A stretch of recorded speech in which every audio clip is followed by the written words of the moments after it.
सबको जय यीशु। हम हमारे आज के मनचिंतन शुरू करते हैं पिता, पुत्र और पवित्र आत्मा के नाम पर। और आज हम पाप के बारे में मनचिंतन करते हैं। पाप ईश्वर से मनुष्य को दूर करता है। पाप के कारण ही इंसान ईश्वर से दूर हो गया। और पाप हमारे और ईश्वर के बीच, यानी कि स्वर्ग में रहने वाले ईश्वर के बीच दीवार बनकर खड़ा है। तभी तो हमारी प्रार्थनाएं प्रभु के पास नहीं पहुंचता और प्रभु की आज्ञाएं और प्रभु की प्रेरणा हमें मिलता भी नहीं है। प्रभु हमारे आगे आगे चलता है और हमें मार्ग दिखाता है, पर जब हम प्रभु से दूरियां बनाए रखते हैं पाप के द्वारा, तब प्रभु की प्रेरणा हमारे पास नहीं आती। विशेषकर इन बातों पर ध्यान रखते हुए हमारे पापों का बोध इंसान को होना चाहिए। आज के ज़माने में पाप का बोध खो चुका है। यह सबसे बड़ी गलती है। जॉन पॉल दीदी भी यही कहते हैं कि आज के ज़माने की सबसे बड़ी मुसीबत यह है कि वे पाप के प्रति उनका जो बोध है वो है ही नहीं रहा। पाप के प्रति सचेत रहना अति आवश्यक है।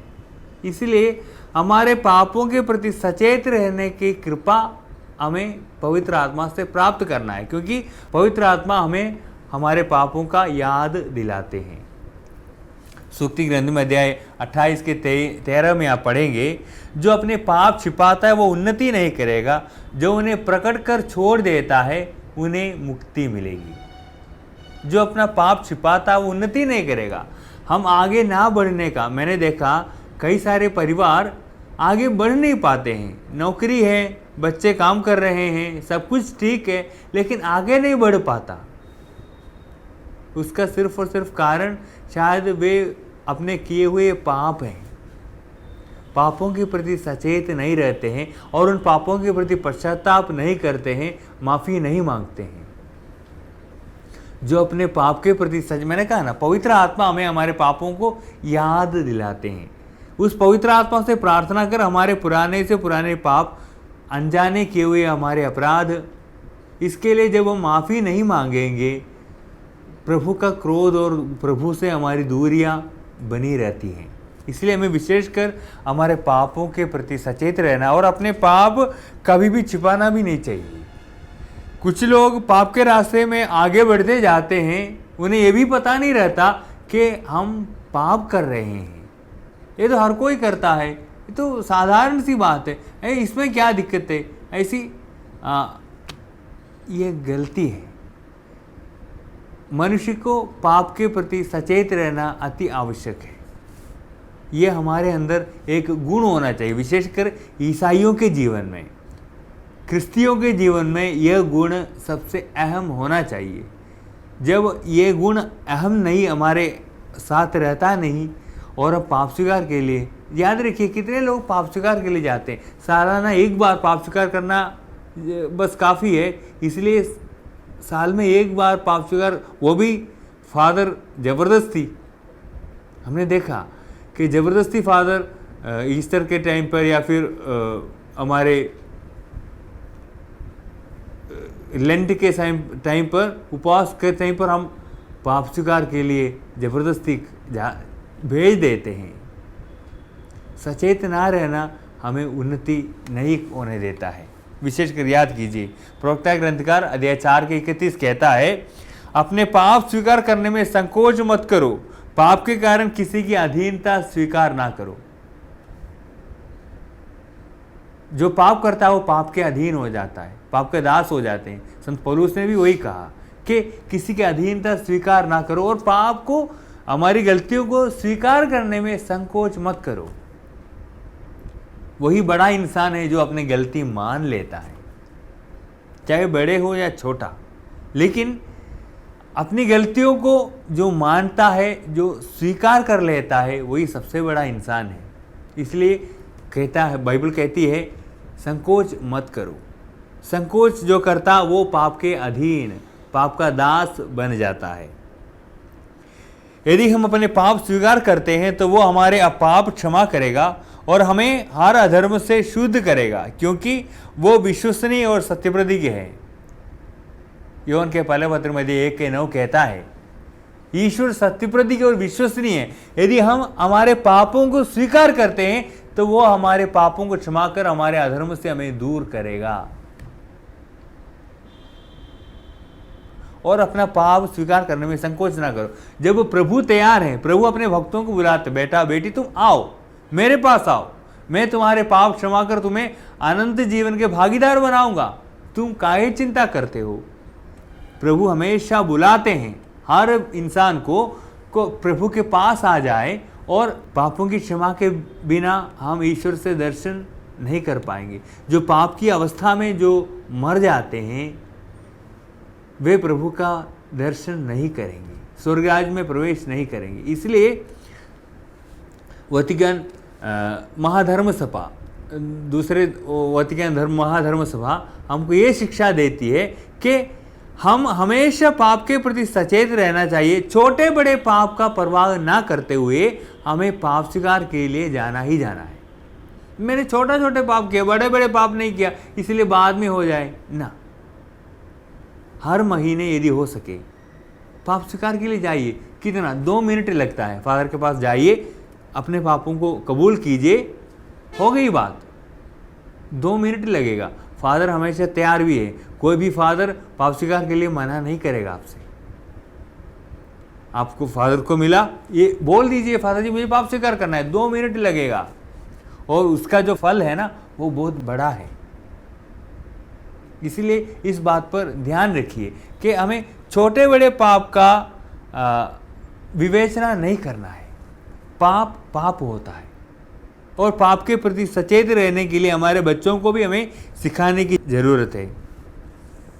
इब्रानियों के पत्र में अध्याय 10 के 22 कहती है, इस्राएल इसलिए हम अपने हृदय को पाप के दोषों से मुक्त कर और अपने शरीर को स्वच्छ जल से धोकर निष्कपट हृदय से तथा परिपूर्ण विश्वास के साथ ईश्वर के पास जाना चाहिए।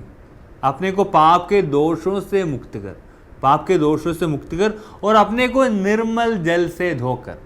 ये 2 बातें, पाप के दोषों से मुक्त कर कि हम सचेत रहते हैं, बड़े छोटे पाप की विवेचना नहीं करते हुए पाप ईश्वर के प्रति और इंसान के विरुद्ध दूरियां बनाती हैं। इसीलिए पाप के प्रति बोध रखकर और अपने को निर्मल जल से धोकर संस्कारों को ग्रहण करने के लिए हमें निमंत्रण देती है बाइबल कि संस्कारों को ग्रहण करो। प्रत्येक संस्कार, बपतिस्मा, अन्य सारे संस्कार, पाप स्वीकार और परम प्रसाद, ये सारे संस्कार को ग्रहण करते हुए हम अपने पापों से मुक्त हो जाते हैं। जब हम प्रत्येक बार परम प्रसाद स्वीकार करते हैं तो हमारे छोटे पाप क्षमा हो जाती है।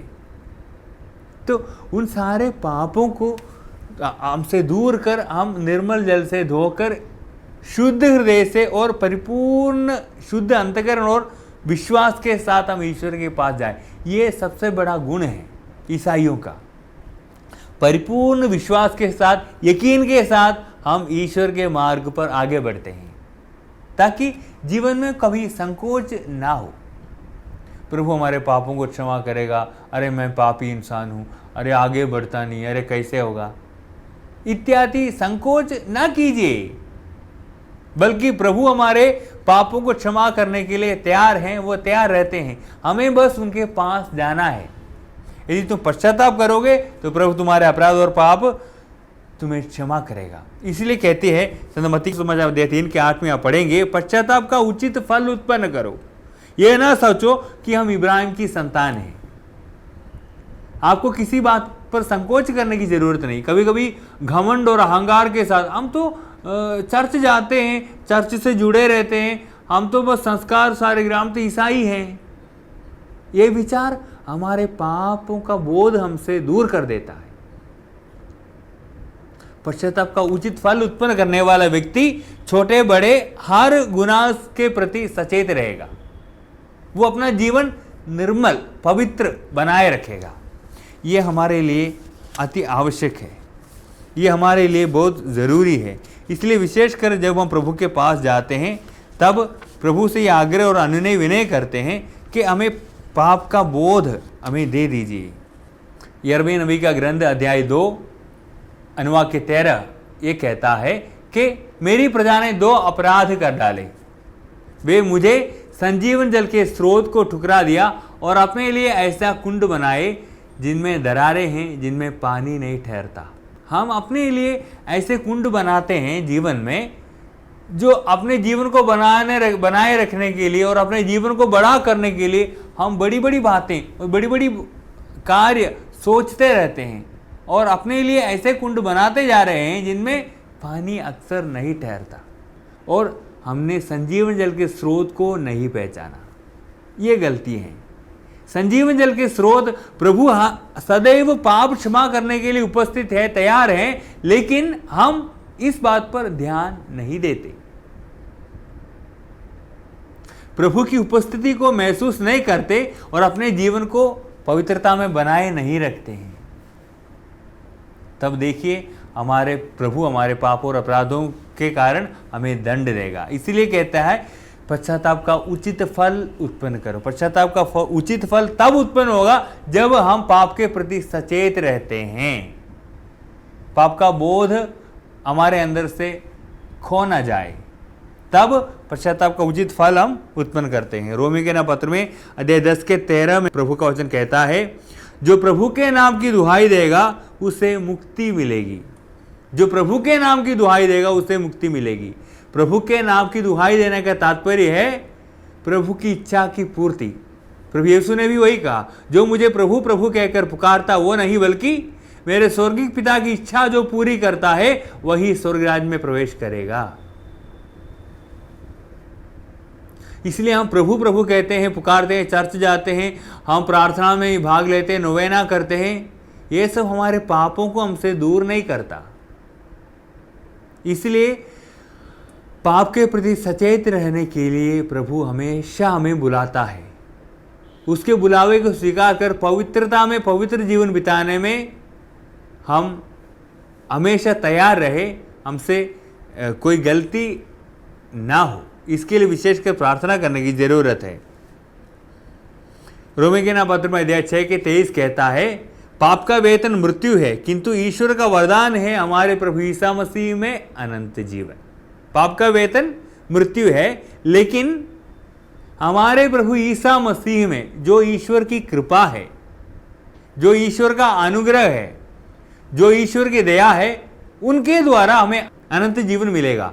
अनंत जीवन का तात्पर्य है ईसा मसीह को ग्रहण करना, उनकी शिक्षा को स्वीकार करना, और पापों को क्षमा करने का अधिकार मानव पुत्र को मिला है। प्रभु यीशु ने कहा, जो मेरे पास आएगा उसे मैं नहीं ठुकराऊंगा, जो मेरे पास आएगा उसके पापों को क्षमा मैं दूंगा, प्रभु कहता है। इसलिए प्रभु यीशु मसीह में वो जो पापों की क्षमा का अनुग्रह है वो हमें पहचानना है।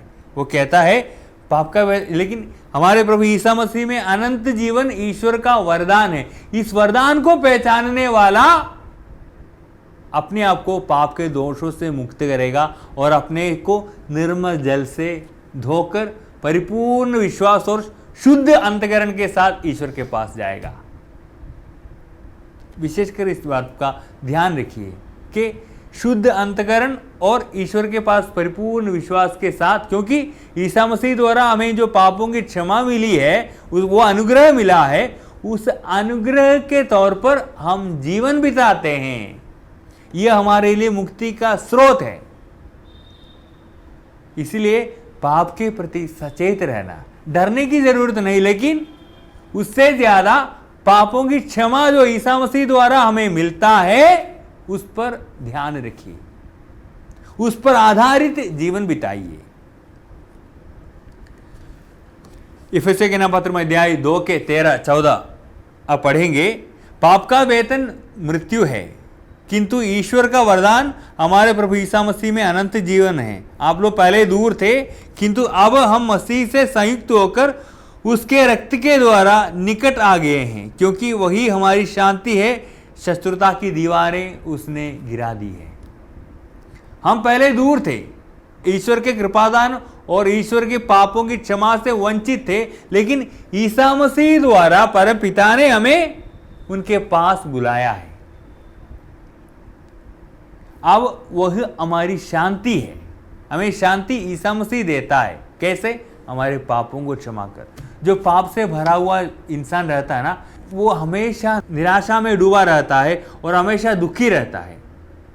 आप देखेंगे, आप कोई साधना में गया, साधना के दौरान आप वापस आते हैं तो घर में हमारे चारों तरफ शांति शांति, आनंद ही आनंद है। लेकिन जैसे जैसे दिन आगे बढ़ता जाता है, फिर वो शांति का माहौल खत्म हो जाता है, निराशा में फिर डूबने लगता है, क्योंकि पाप इंसान को निराशा में, अशांति में बनाए रखता है। इसलिए उनके रक्त के द्वारा हमें पापों की क्षमा मिली है, अब वो हमारी शांति है। ईसा मसीह ने जो कार्य किया, अब पहले हम दूर थे, अब हम ईश्वर के निकट आ गए हैं, ईश्वर के पास आ गए हैं। इफिसी के नाम पत्र में 2:13 यही कहता है कि हम ईश्वर के करीब, ईश्वर के पुत्र पुत्रियां बन गए हैं। अब ईसा मसीह की शांति जो पापों की क्षमा के माध्यम से हमें मिलता है, वो शांति हमेशा बनी रहेगी। वो शांति हमारे साथ बनी रहती है, वो ही हमारी शांति है। उस ईसा मसीह को ढूंढो, उस ईसा मसीह के द्वारा देने वाला, मिलने वाला वो पापों की क्षमा हरदम प्राप्त करो। प्रिय भाई बहनों, ये हमारे लिए जीवन में शांति का स्रोत है। लोग प्रार्थना के दौरान शांति मिलती है, ये मिसा बलिदान में जाते हुए, साधना में भाग लेते हुए शांति मिलती है। उससे भी आगे साधना के दौरान आपको जो पाप स्वीकार करने का मौका मिलता है ना, पाप वही आपके लिए शांति का स्रोत है। इसलिए इस बात को अपने आप को अवगत कराइए इस बात से कि पापों की क्षमा जब मिलती है तब जीवन में शांति आती है। साधना में जब आप जाते हैं तब पाप स्वीकार करते हैं, है ना, पाप स्वीकार संस्कार ग्रहण करते हैं, उसका फल है आपको शांति का वरदान। क्योंकि पहले हम दूर थे, लेकिन पिता परमेश्वर ने हमें ईसा मसीह के द्वारा अपने पास बुलाया है, और हम जब इस बुलावे को स्वीकार करते हैं तब जीवन में शांति आती है। ये बुलावा हर किसी के लिए खुला है, फ्री में मिलता है, कुछ देना नहीं पड़ता। लेकिन अक्सर लोग अपने जीवन को शांतमय बनाए रखने के लिए बहुत काम करते हैं और थक जाते हैं। ना तो शांति मिलती है, ना कोई आराम मिलता है, बल्कि जीवन में परेशानी परेशानी।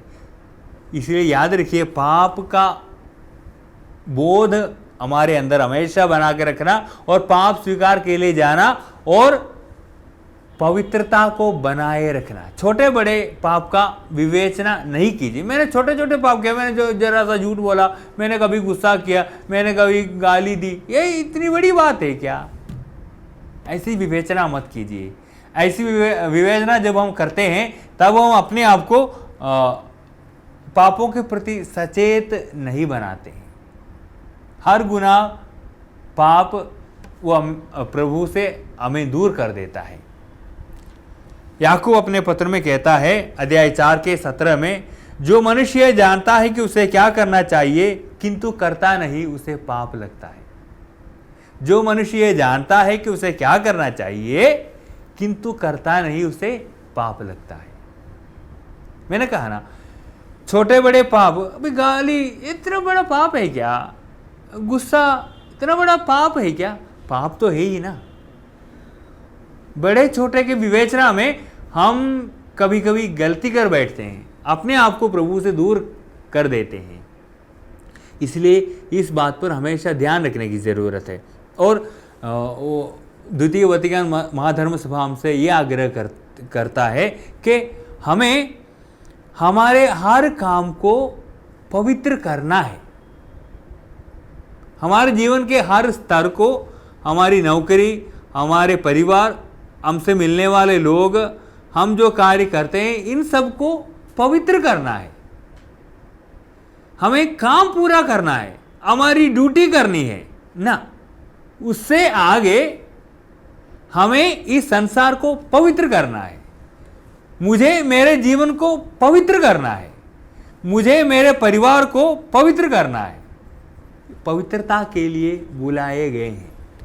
ये सबसे बड़ी शिक्षा है कि हर इंसान, चाहे वो फादर हो, सिस्टर हो, बिशप हो, लेकिन आप बुलाए गए हैं पवित्र बनने के लिए, क्योंकि पवित्रता के लिए प्रभु ने आपको बुलावा दी है, निमंत्रण दी है। इस पवित्रता को जब हम स्वीकार करते हैं तो हमारे हर माहौल, हमारे हर कार्य, हमारी ड्यूटी हो, हमसे मिलने वाले लोग हो, हमारे जिस माहौल में हम रहते हैं, जिस समाज में हम रहते हैं, जिस गांव में हम रहते हैं, हमारे पल्ली के लोग, हमारे विश्वासियों का समूह, ये सारे लोगों को पवित्रता की ओर हम आगे बढ़ाएंगे, उन सबको पवित्र करेंगे। इसलिए हमें यह अवश्य ज्ञान होना चाहिए कि हमें क्या करना है, मुझे मेरे जीवन में क्या करना है। मुझे मेरे जीवन में पवित्रता बनाए रखना है और दूसरों को भी पवित्र करना है। कहने का तात्पर्य है कि अपने आप को पाप के दोषों से मुक्त करना है और दूसरों को भी कभी पाप का कारण नहीं बनना है। पवित्रता मेरा जीवन का लक्ष्य है, पवित्रता ही मेरे जीवन का लक्ष्य है। इसी बोध, आज के इस प्रवचन के द्वारा मैं आपको यही बताना चाहूंगा कि यह बोध हमारे अंदर बरकरार रखिए। हम जहां रहते हैं, हम जिस परिवार के अंग हैं, हमसे जो लोग मिलजुल जाते हैं, उन सारे लोगों को ये पवित्रता का वरदान हमें दे। मैं खुद पवित्र हूं और वही पवित्रता हम दूसरों को देते हैं, क्योंकि यही प्रभु हमसे आग्रह करते हैं। यही पवित्रता हम दूसरों को भी देते हैं, क्योंकि प्रभु हमसे यही आग्रह करते हैं। इसलिए इस बात का हमेशा ध्यान रखिए। और याकूब अपने पत्र में 2:14 कहता है कि कर्मों के अभाव में हमारा विश्वास व्यर्थ है। कर्मों के अभाव में हम बहुत बड़े विश्वासी हैं, हम विश्वास करते हैं, अपने जीवन को हमारे पवित्र मिसाल में भाग लेकर, प्रार्थना में कर रोजरी माला करते हुए जीवन बिताते हैं। लेकिन हमारा लक्ष्य क्या है? लक्ष्य जीवन की पवित्रता है। लक्ष्य जीवन की पवित्रता है। जब जीवन की पवित्रता हमारा लक्ष्य है, तब हम अपने आप को पाप के बोध अंदर बरकरार रखेगा। आज के ज़माने का सबसे बड़ा अवगुण भी यही है, पाप का बोध नहीं है। हम जो कुछ करते हैं वो सब सही है, हम जो कुछ बोलते हैं वो सब ठीक है, क्योंकि हर कोई यही करता है। याकूब अपने पत्र में अध्याय 1:22 में फिर कहता है, वचन के श्रोता नहीं उसका पालन करता बनिए। कर्मों के अभाव में हमारा विश्वास व्यर्थ है और वचन को हम सुनते हैं उसका पालन करता। जो वचन को सुनता है और जल्दी भूल जाता है, वो लहरों के समान है जो हवा के द्वारा उछाली जाती है।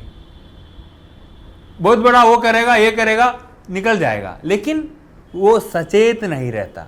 पवित्रता की कामना कर जो सचेत रहता है, वो पाप का बोध अपने अंदर बरकरार रखेगा और जहां रहता है उन सारे लोगों को भी पवित्रता के लिए आमंत्रित करेगा। वो स्वयं पवित्र रहेगा और दूसरों को भी पवित्र बनाए रखेगा। इसलिए पाप के प्रति सचेत रहना ही क्रिस्तीय जीवन है, यही बुलावा है। हम रिट्रीट के लिए और साधना के लिए इसलिए जाते हैं क्योंकि हम अपने आप को शुद्ध और पवित्र बनाए रखना चाहते हैं। इस बात से अपने आप को अवगत कीजिए और अपने आप को पवित्र कीजिए और पाप छिपाइए नहीं। पाप के प्रति सचेत रहिए, पाप स्वीकार कीजिए और अपने आप को आप देखेंगे उन्नति के मार्ग पर आगे बढ़ते हुए देखेंगे। हमारे अंदर यदि कोई पाप है तो पवित्र आत्मा से प्रार्थना करते हैं। हमारे छिपे हुए पापों को, जो हमें गुप्त पापों को याद दिलाइए, जो हमें याद नहीं है, हमसे जो गलतियाँ हुई हैं, उन सारे पापों को याद दिलाइए। प्रभु, मैं सचेत रहता हूँ, मैं पाप स्वीकार करता हूँ, संकोच नहीं करूँगा। पश्चाताप के द्वारा तू अपने पापों को क्षमा कर ईसा मसीह का वरदान जो हमें देता है उसका मैं भागीदार बन जाऊँ। ऐसी कृपा और शक्ति सुनने वाले हर एक व्यक्ति को प्रभु प्रदान करे, पिता, पुत्र और पवित्र आत्मा के नाम पर, आमीन। जय यीशु।